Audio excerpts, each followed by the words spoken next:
Hi, this is Becky with Icing on Top Becky's Cakes, and today we're going to make a giant cupcake flower pot cake. And here's the giant cupcake that we've cooled completely. We're going to put a big glob of frosting because I need to get this stuck real good here. And then we're going to go ahead and pipe on some chocolate buttercream. And then we're going to smooth it out with an offset spatula on top and a scraper around the sides.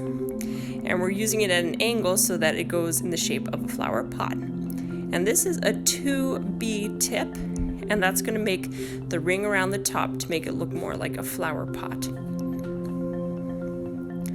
We're just going to pipe this all the way around the top, and then you're going to grab 3 smoothie straws and cut them to the size of the bottom cake and press them into the cake so that it provides support for the top, because that top half is going to be pretty heavy after you get all the icing on top.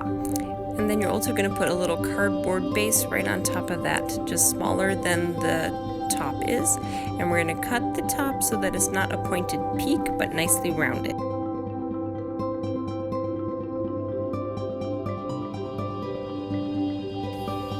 Place that on top. I'm just going to roughly pipe on some buttercream here.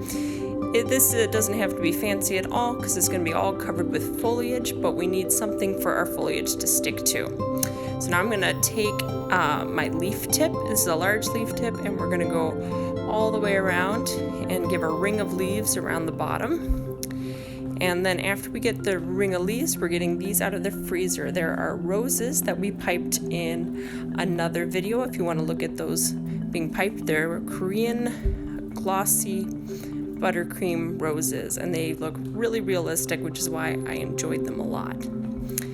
So I'm just going to press those into the cake, and then we're going to pipe in some foliage after this. I'm going to use a number 3 writing tip, and we're going to pipe some little buds around here for the roses, for little rose buds, and just pipe them in different sections. And then here's a piping bag, which is a little tip cut out, and we're going to pipe those little buds right on there.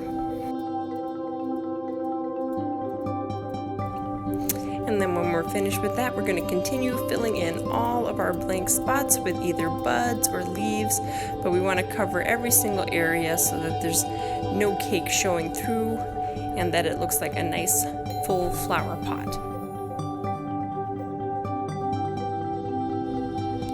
And there's the top of the pot, and you can see we've got it all filled in with lots of foliage for our flower pot. Thanks for watching, and go ahead and check out my tutorial on the roses if you want to see how I did those.